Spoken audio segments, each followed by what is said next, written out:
आगा साहब,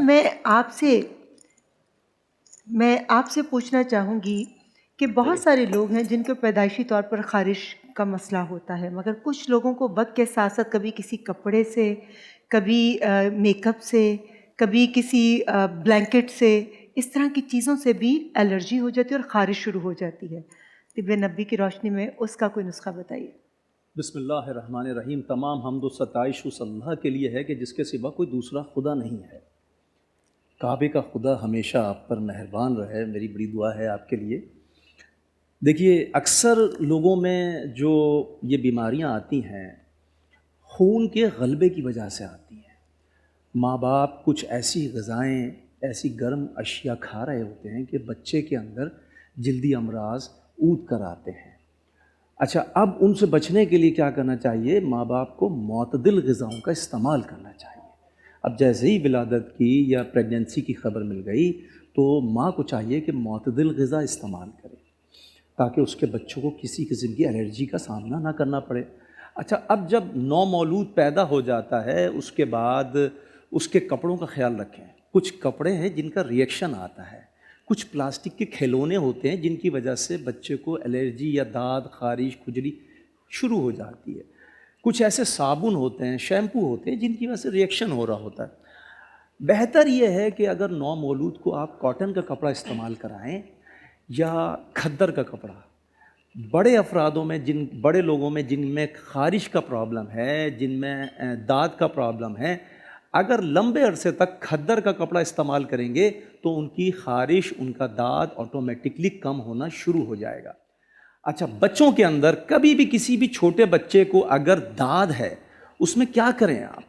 उसमें आप शहद लें और शहद के साथ थोड़ा सा जो दूध की क्रीम होती है ना, मलाई होती है, उसके साथ मिलाने के बाद वो आप लगाएं। एक तो ये तरकीब है। दूसरी तरकीब ये है कि देसी लहसुन ले लें। देसी लहसुन को छोटी मक्खी के शहद के साथ मिला के अगर आप लगाएंगे नरम हाथ से, बच्चे का दाद चंद दिनों में चला जाया करता है। अगर किसी बड़े इंसान को अगर दाद हो गया है या जिस्म पे ख़ारिश या खुजली मच रही है तो दारचीनी का पाउडर लीजिए। दारचीनी का पाउडर 1 टेबल स्पून और 1 टेबल स्पून शहद खालिस ले लीजिए।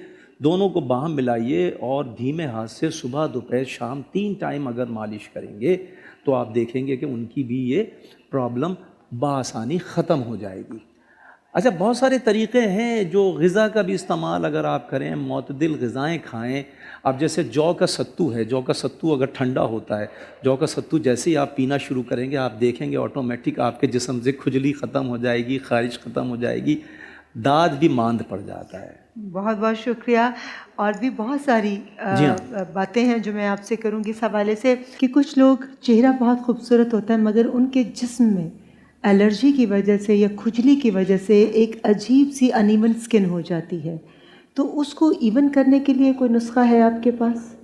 जी हाँ, अगर लोग चाहते हैं कि उनका चेहरा रोशन रहे, चेहरे पे खुश्की ना आए और तरोताज़ा नज़र आए, तो कोशिश कीजिए कि गाजर का रस निकालिए और गाजर का रस निकालने के बाद उस पर देसी गुलाब की पत्तियाँ, उस गुलाब को मीठे पानी से सींचा गया हो।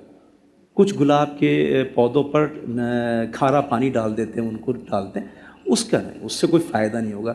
मीठे पानी से उस गुलाब के पौधे को सींचा गया हो, उसकी गुलाब की कुछ पत्तियाँ आप गाजर के रस में मिला लीजिए, 10 मिनट तक भिगो के रखिए। उसके बाद अपने चेहरे पे मल लीजिए और जिस्म पे जहाँ जहाँ आपको खुश्की महसूस होती है वहाँ वहाँ उसको मलिए। आधे घंटे के बाद गुस्ल कर लीजिए।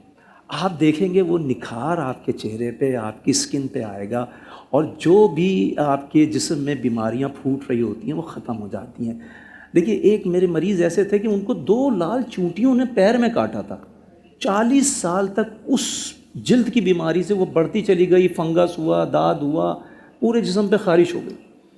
लेकिन यकीन जानिए, ये जो शहद खालिस होता है ना, शहद खालिस को जब उन्होंने तकरीबन 200 डेज़, मैंने उनसे कहा 200 दिन मुतवातिर खाइएगा, सुबह और शाम मुतवातिर खाया, सेहतियाब हो गए। जज़ाकल्लाह, बहुत बहुत शुक्रिया आगा साहब।